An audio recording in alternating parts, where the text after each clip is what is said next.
When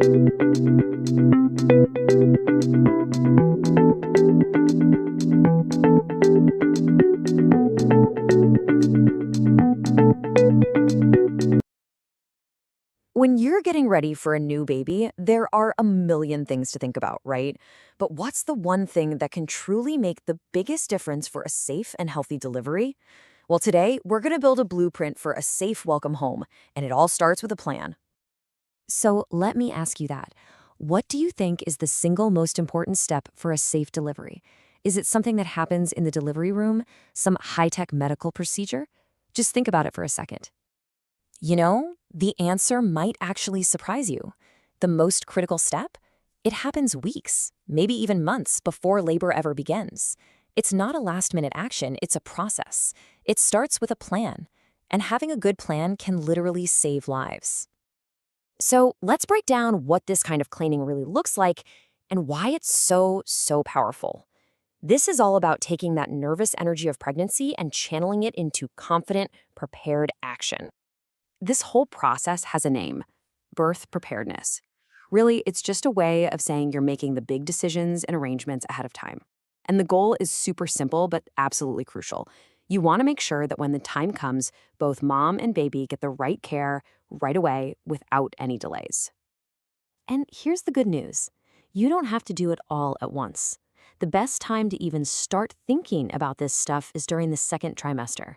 That gives you plenty of breathing room to figure things out. By the time you hit the third trimester, you're really just finalizing the details. So when labor actually begins, you're not scrambling. You're just putting a plan you already have into action. Okay, to make this super easy, let's think of your birth plan like a blueprint. A safety blueprint built on 4 essential pillars. If you can get these 4 things figured out, you've built an incredibly strong foundation for safety. So here they are. First, choose your facility. Second, arrange your transport. Third, save some money. And fourth, identify a support companion. Now that third one, saving money, is really key. It's not just about the big medical bills. It could be for transport or supplies or medicine. Having those funds ready removes a huge source of stress in an emergency. Let's look a little closer at these. First up, your facility. You obviously want a place with skilled health workers and clean equipment. But here's a critical question to ask. Can they handle emergencies? And don't just know the address, actually figure out the route. How long does it take to get there in the middle of the day versus the middle of the night? And that brings us right to pillar number 2, transport. This is so important.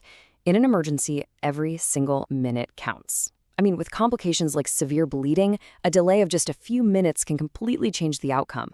Having a reliable vehicle and a driver ready to go, that's not a small detail, that's a lifeline. All right, so once you've got those big logistical pieces of your plan sorted out, you can focus on the more practical stuff. And honestly, one of the most reassuring things you can do is pack your go bag. Seriously, having a bag packed and waiting by the door just takes this huge weight off your shoulders. When it's time to go, all you have to do is grab it. So what exactly should be in there? Okay, you'll want a mix of the essentials and some comfort items. Things like your ID and your antenatal care booklet are absolute must-haves. That's your medical history right there. But don't forget stuff for you, things for comfort and energy, like some snacks, water, and for sure a phone charger. So your logistics are planned, your bag is packed. The next part of your safety blueprint isn't about things. It's about knowledge. It's about knowing exactly when to put your plan into action, immediately. Now, here are some of the key danger signs for both the mother and the newborn. And look, this list is not meant to scare you. Not at all. It's meant to empower you. Knowing that things like severe bleeding or a newborn having trouble breathing are signs to get help right now, that knowledge can make all the difference in the world. Okay, you have your plan. You have your bag. You have the knowledge. What's the final step? It's making sure you're not the only one who knows about it, because a plan is only as good as the team that helps you execute it. This really says it all. Your plan cannot be a secret.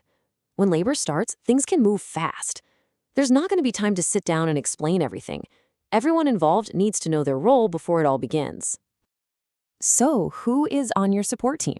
Well, it's your husband or partner, your close family, maybe even some trusted neighbors who could help out with transport, and, of course, your health worker.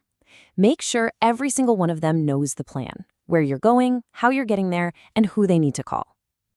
Your team also needs to know how they can actually help during labor. Simple things like offering comfort and reassurance or reminding you to take deep breaths are incredibly helpful.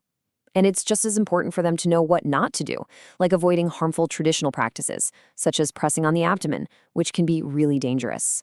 So here's the main takeaway. None of these individual steps are all that complicated, right? But when you put them all together, they create this powerful safety net. A small amount of planning can make a massive difference, reducing dangerous delays and helping ensure a safer delivery for everyone involved. So I'll leave you with this one question to think about. Whether it's for you, your partner, a family member, or maybe a friend, who is on your birth preparedness team? Who are you going to talk to today to start building that blueprint for a safe welcome?